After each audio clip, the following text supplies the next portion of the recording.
here we are. This is Sex Love Psychedelics, and I'm your host, Dr. Kat.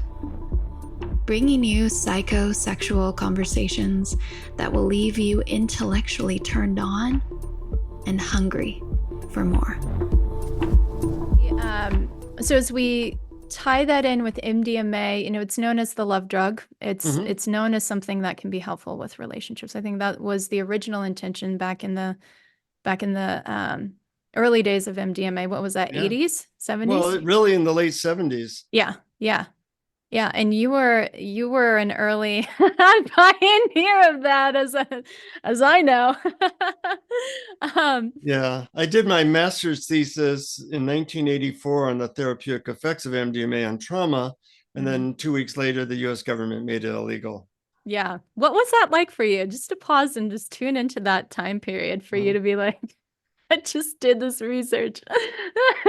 It was like discovering diamonds in your backyard. It's like, why isn't everybody doing this? Because I could solve trauma that people had had for decades in one day. I'm going, my God, why isn't everybody doing this? And the same thing with couples. People have taken it with their husband, wife, or mate, and it's an amazing medicine. And in the 70s, that's how it got popular, is that therapists would give it to couples who had been with them for like 5 years. And then in one day, the relationship would be repaired. Well, so I'm doing the only couples training in the world starting in fall because, it's been illegal and people haven't been willing to do that. But I'm doing a training through the Shift Network on MDMA couples training. And a lot of couples do it, but they're not guided in a way that's most beneficial. So you add the love drug plus some proper guiding and you get miracles in a day. Yeah. And when you are supporting clients in that, when you're supporting couples, do you have a specific layout of how the next 4 or 5 hours go with the MDMA? Do you have specific stages you take people through? Do you have specific prompts? What does that look like? Yeah, those are great questions. I do. And you always have to balance out your, method, agenda, and ideas with what's being shown to you in that moment. Yeah. So the best laid plans, sometimes go different.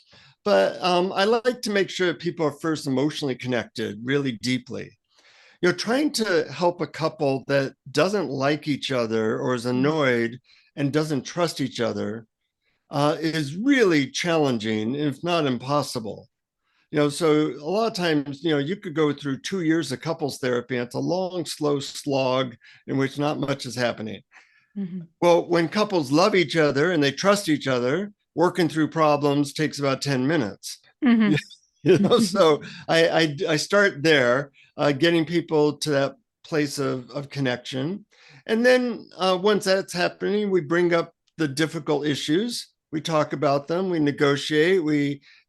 I never have couples come into my office and say, we really understand each other perfectly. That's why we want a divorce.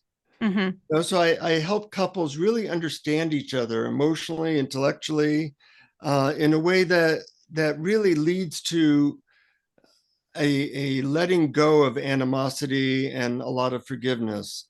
And then there's usually a negotiation stage. Okay, what do we do about the parenting? What do we do about money? What do we do about sexuality? All these things. I have them come to agreements.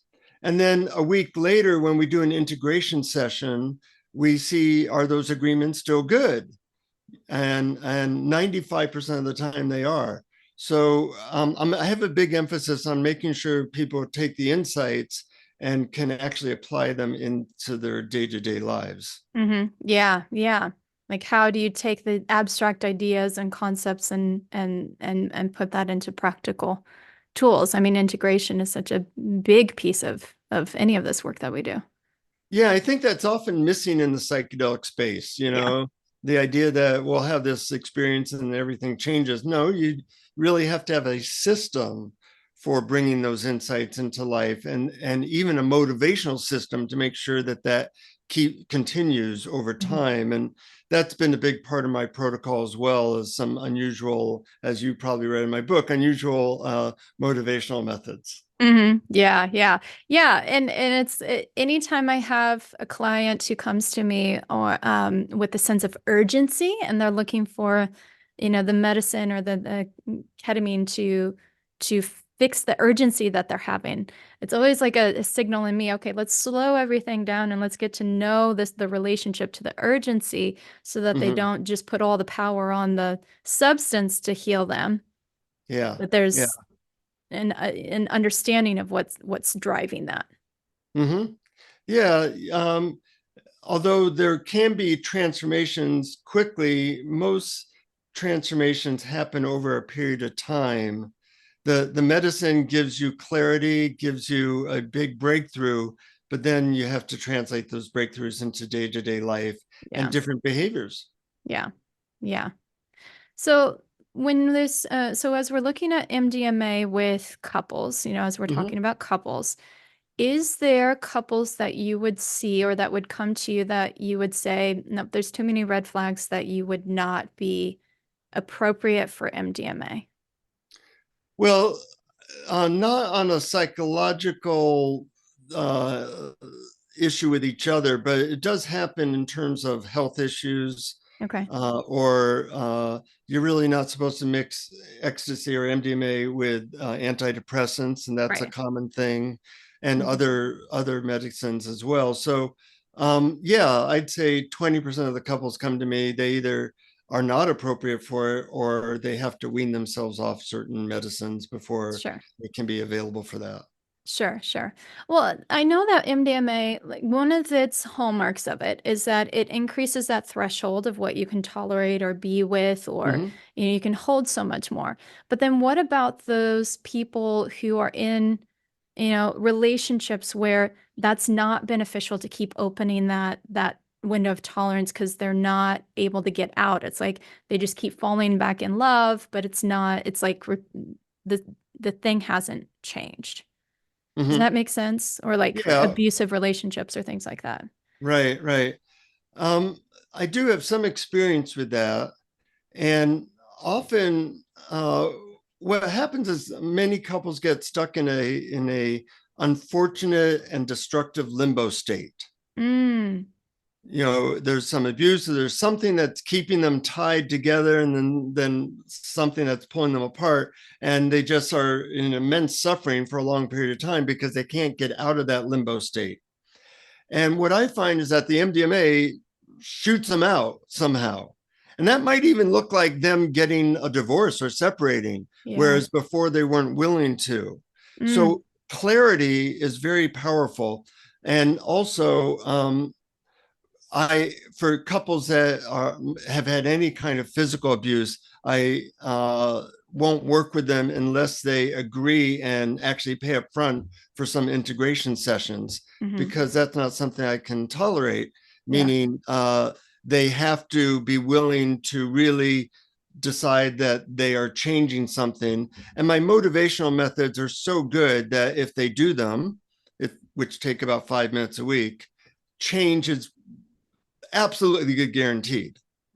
Yeah. And And now, not everybody's willing to do the motivational method that takes 5 minutes a week, but if they do, I have never seen them not change. yeah. And the not willingness, that's a whole nother therapy sessions. Right, exactly. Develop a relationship with that. Yeah. Well, that was fun. Thanks for tuning in, lovers. And if you want to experience more ecstasy and sexual liberation, head over to sexlovepsychedelics.com and learn about how you can join me for any one of my online or live events. And while you're there, grab my free guide on sex and psychedelics. Remember, this podcast is for entertainment and educational purposes only. Please contact your healthcare provider and local law before pursuing any of the products or psychedelics discussed. And one final note here. I make this show specifically for you. If you're loving the show, then be sure to leave me a review in iTunes or Spotify to let me know. Happy happy to be here and happy to serve. I'll see you next time on Sex, Love, Psychedelics.